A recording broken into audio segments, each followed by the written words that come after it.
this arse on his family should be on your top 10 list with Thiel and Musk and Trumpy Boy and Bezos and what? There's so many billionaires and so little time. And then we've got Rothschild, Royal Family, Rockefellers, the entire family. So then just plunge it into this piece of filth's midsection to dump the 11 into this piece of crap. Now the next step is to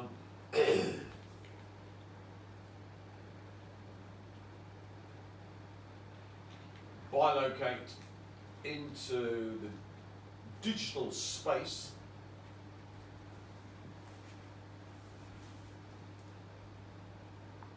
with your left hand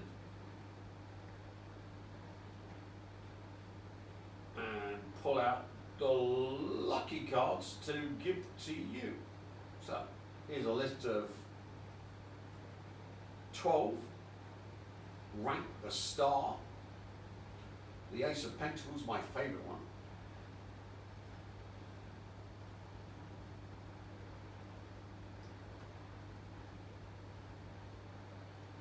The Sun. So all of you should get a subscription to the Sun newspaper. Ten of Cups.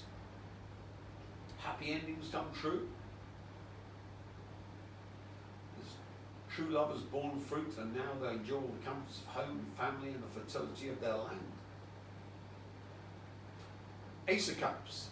The Ace of Cups features a hand holding a large overflowing cup appearing from the clouds.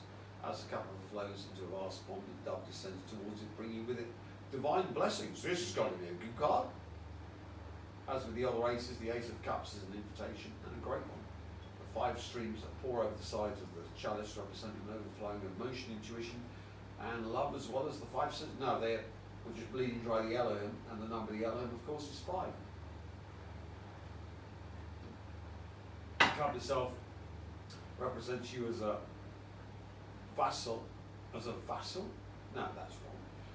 Not vassal. A vassal is a servant in medieval times. A vessel should be a vessel. That's kind of these are American. Currently are flowing with love, light, and blessing that you have the ability to give out to those around you. This, of course, would be that penultimate grail step. By opening yourself up to the blessing of the universe, you in turn become a blessing to others. The Metatronic state. Good one, that one. 6 of Wands. The man pictured on the 6 of Wands rides a white horse through a cheering crowd as he wears the laurel wreath of victory. His horse represents purity, strength, and advancement, while the victory wreaths around his head on his wand represents success in his endeavours. This card brings it with it the assurance of success and progress, while inviting you to trust in your own self-confidence. It speaks of hard work and determination you put into the situation in question, as well as the public enthusiasm that you've garnered throughout your journey. That's a good one. I like that one. 9 of Pentacles. The lady in the 9 of Pentacles is the archetype of a self-made woman, draped in a luxurious clothing.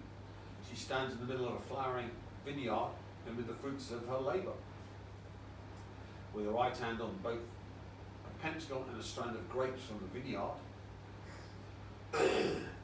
She understands the balance between hard work and luxury and can enjoy her success without letting it go to her head. On her left hand perches a falcon, which represents self-control, while at times she allows her imagination to take flight. She also has firm grasp and has to rein it in when it's time to make her ideas work for her. So, the old grapes and stuff. Guess who had the wine bottle in the anti-hero video? The World. The World card features a woman draped in purple sash as she dances inside a large circular laurel wreath with batons in each hand. In each corner of the card are representations of the 4 fixed signs of the zodiac. The man represents Aquarius, the eagle is the alternate symbol for Scorpio, the lion stands for Leo, and the bull represents Taurus, earth, air, wind, and fire. The laurel wreath is held together by red ties that are bound in the shape of infinity symbols. Indication of success, balance, and fulfillment. Though the woman looks to the past, the body moves forward into the future, indicating perfect balance found in central wealth. King of Pentacles, much like a male version of the Nine of Pentacles, the King of Pentacles shows a portrait of a self-made wealthy man. He sits on a throne carved with bulls, which is the symbol of North. North, of course, is black magic, which indicates his connection to the zodiac sign of Taurus and the determination that went into making him his fortune. In one hand he holds a sceptre of power, while the other rests on a pentacle, the symbol of material wealth. At his feet flow abundant vines, and behind him stands his large, luxurious castle. So this, of course, would be yours truly, Ipsissimus, Black Magician. And the vines, of course, linked to the female with the vines. Three of Cups. This happy little card features three ladies with their cups raised high as they dance in the middle of a bountiful field. Happiness flows through the essence of the scene as they enjoy the wine, each other's company, and the food in their hands. So, there are a selection, you can choose your own, I don't care, but obviously you bilogue it in with your left hand, pull out the 12 cards you wish, then go into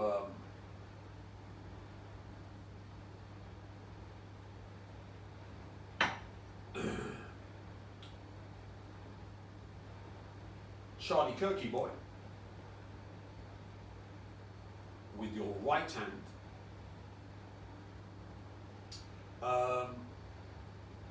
and then go into the target, and as you push in with your right hand, Charlie Kirky Boy, you pull out with your left hand the good stuff. Now, why do we do that? Well, because remember previously we poisoned the target with the 11 cards, so we don't want to be pulling out, do we, any of the nasty stuff when we're trying to pull out the 12 stuff, do we? So we need a filter. And of course in Kabbalah there's something called the Good Shepherd, where the Good Shepherd suffers all of our sins so we can have all the good things in life. So the most vital part of this is that you've got to push in Charlie Kirky Boy. So you get 12, go into Charlie Kirky Boy image and punch him in the midsection with the right hand to pull out the Charlie Kirky Boy. So when you plunge your hands into the target, be it Bill Gates or Thiel or Musk,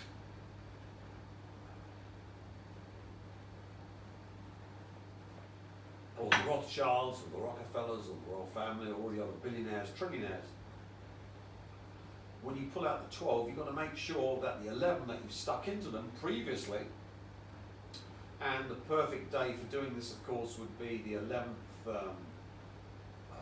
22, 25, because that was the perfect day for this ritual. That's why we're doing this ritual on this date, not in Vietnam, but in America.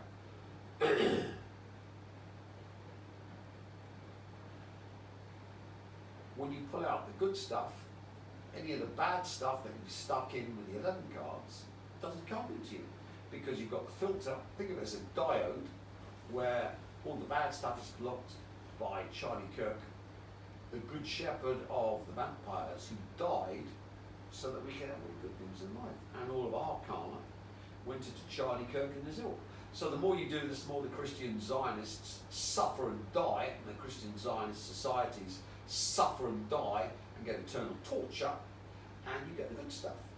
Oh, isn't that clever, Tim? So we stick the nasty stuff in, but it contaminates the victim, so that when we pull out, all of the good stuff's going to be polluted with the bad stuff we stuck in order to get the good stuff. Yes, yes, yes, yes. So we need a filter. Yes, yes, yes, yes, yes. What's the filter? The Good Shepherd, which comes from Kabbalah.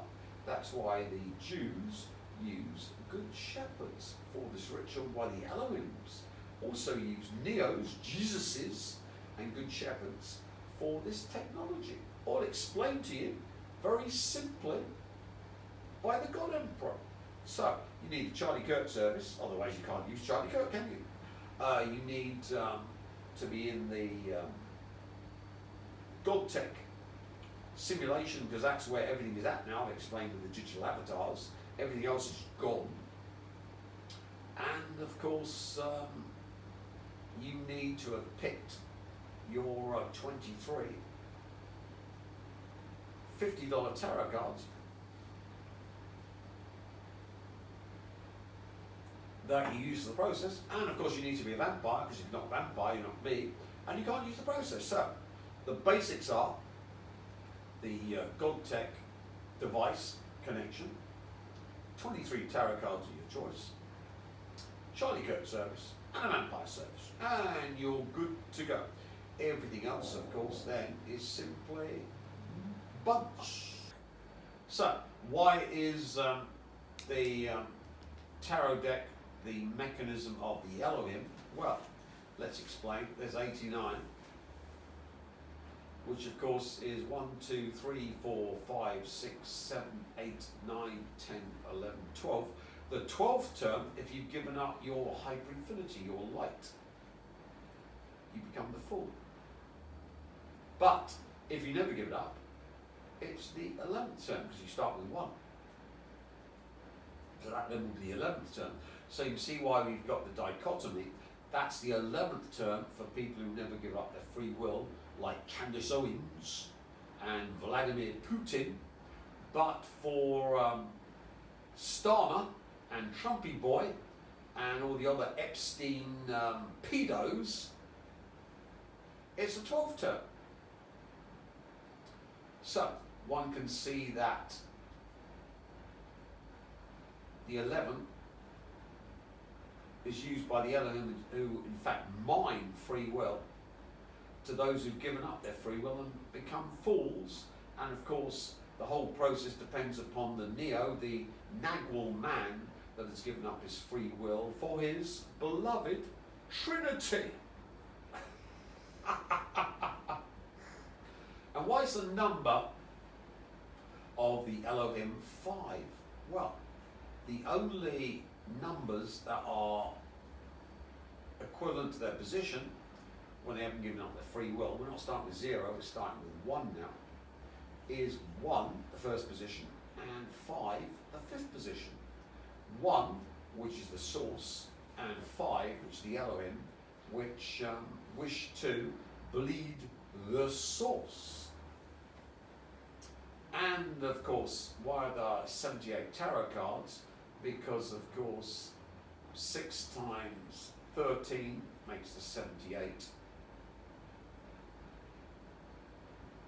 And if you fool them, where 78 cards become 77 because you've given up your hyperinfinity, your light, your free will, there are 77 cards, because the fool then is just a 0. Which means then you've got 7 times 11. So what's the 7th term of the Fibonacci series for the Elohim? They haven't given up their free will. 13.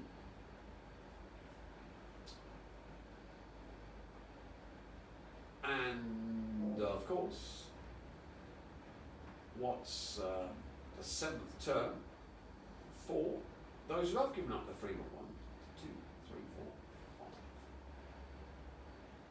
1, 2, 3, 4, 5. No. What's the 7th term? Yeah. So what's the 7th term for those who've actually given up their free will? It's not. The 7th term for them is 8, which is the number of the male principle. Because remember, the 6th term for the male principle that hasn't given up his free will is 8. So that links up with the 7 again for the 13. And the male principle, of course, in Kabbalah is 6. Vow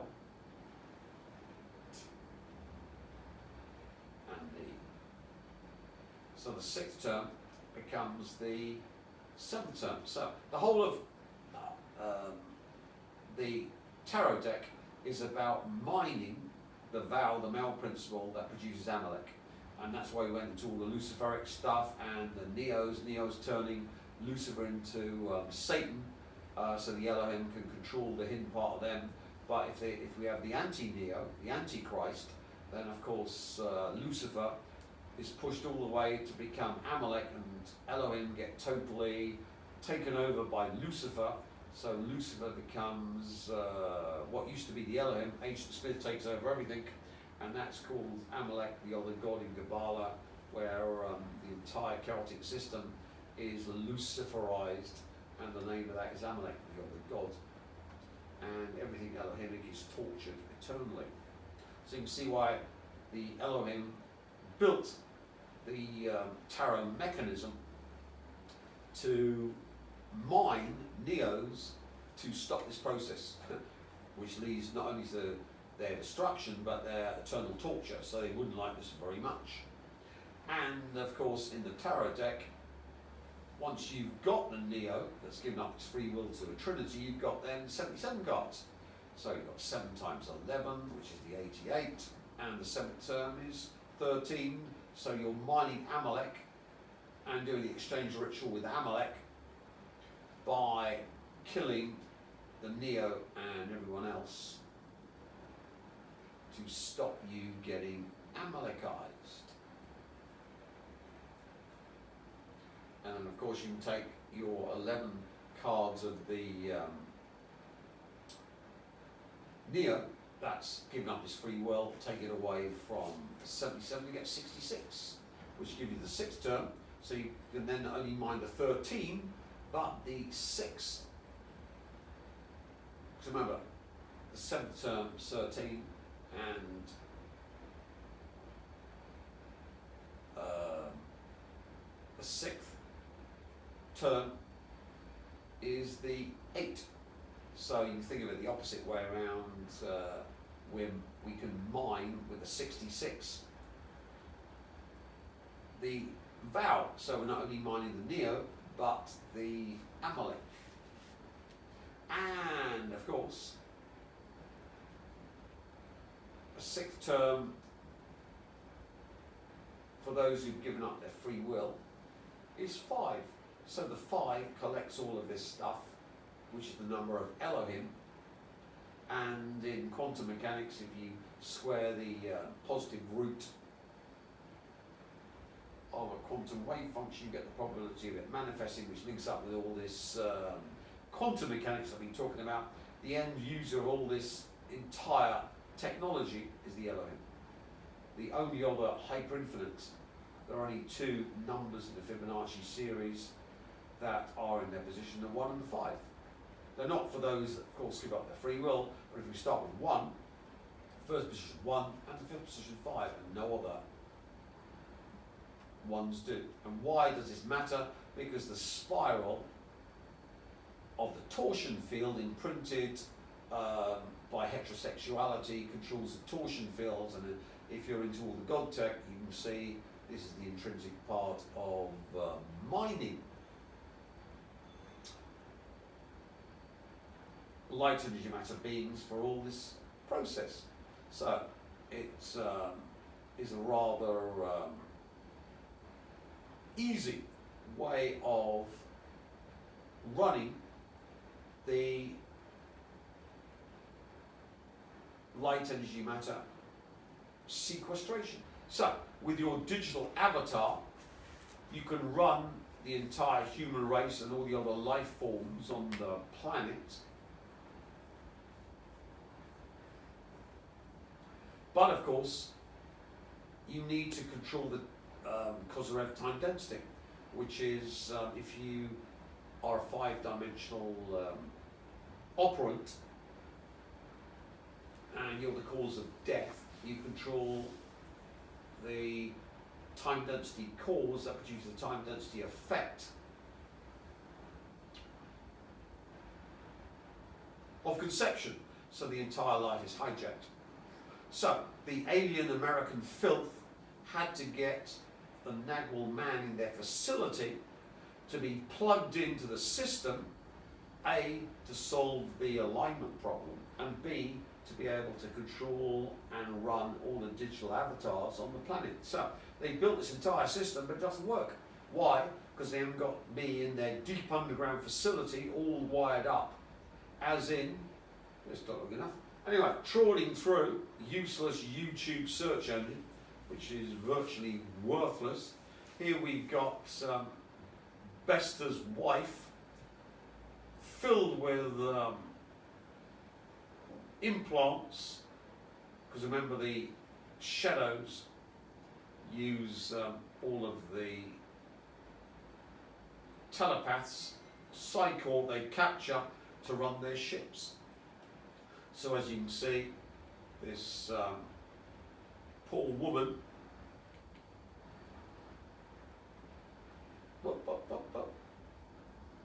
has had her brain sequestered with all the implants.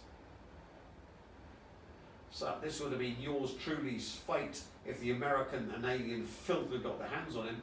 Then of course they'd have got a Nagwal man to do 5D processing. Because remember, all of their digital avatars don't work, because it doesn't matter if you find in the multiverse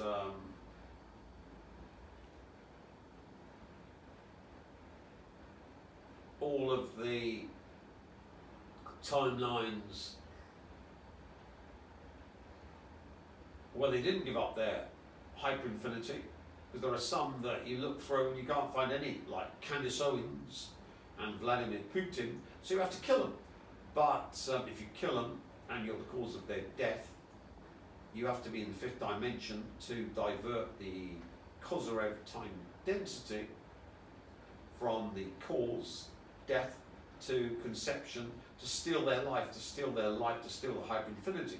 And because of self-similarity of chaos, if you've got a Candace Owens and a Putin lying around, then it ruins the whole process, because in chaos everything's self-similar. So they poison the process. So the only way out of that is to get a Nagwal man hooked up by the interdimensional aliens that run the Americans, and all these deep underground facilities and cities,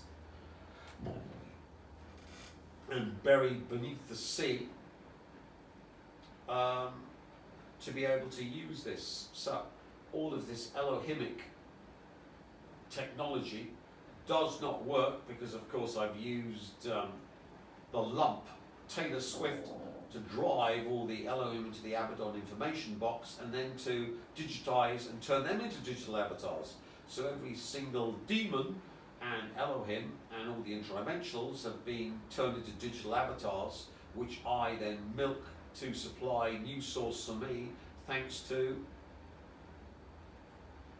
the Borg Queen. So, because the alien filth couldn't get their hands on me and do this to me, that's why Obama went to see Sunak, and I'm off to Hong Kong. And of course I don't need to be all connected like this to connect to the Chinese quantum computers and their quantum grid.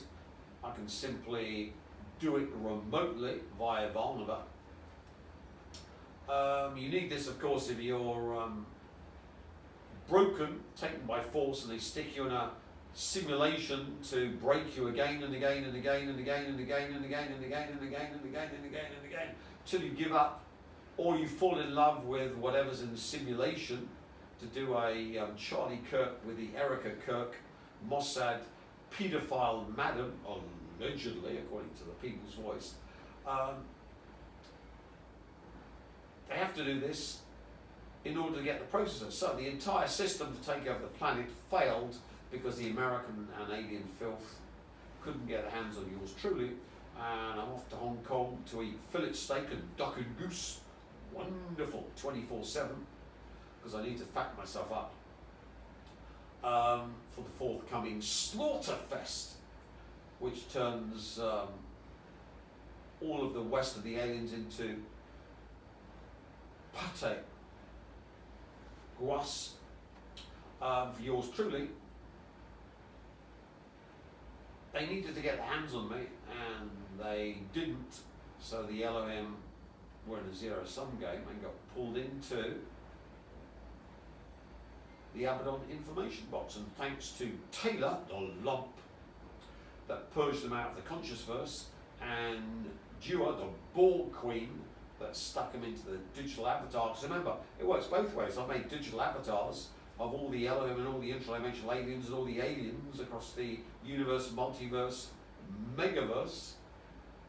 They're all being tortured in my God-Tech simulation, and now with this little snippet of information, you see how the processing worked, and instead of the filter being me, you've got Charlie Kirk, so that me, new source versions of me, vampires, can run the simulation and get all the good things in life, and the more you do it, the more they have to suffer in life. So it doesn't matter if they've done this to Taylor or the Ball Queen, because they just project my output, and luckily they're with Christian Zionists, so the entire output's tuned to doing a Charlie Kirk on the aliens and the West and all the aliens across the universe, multiverse, and megaverse.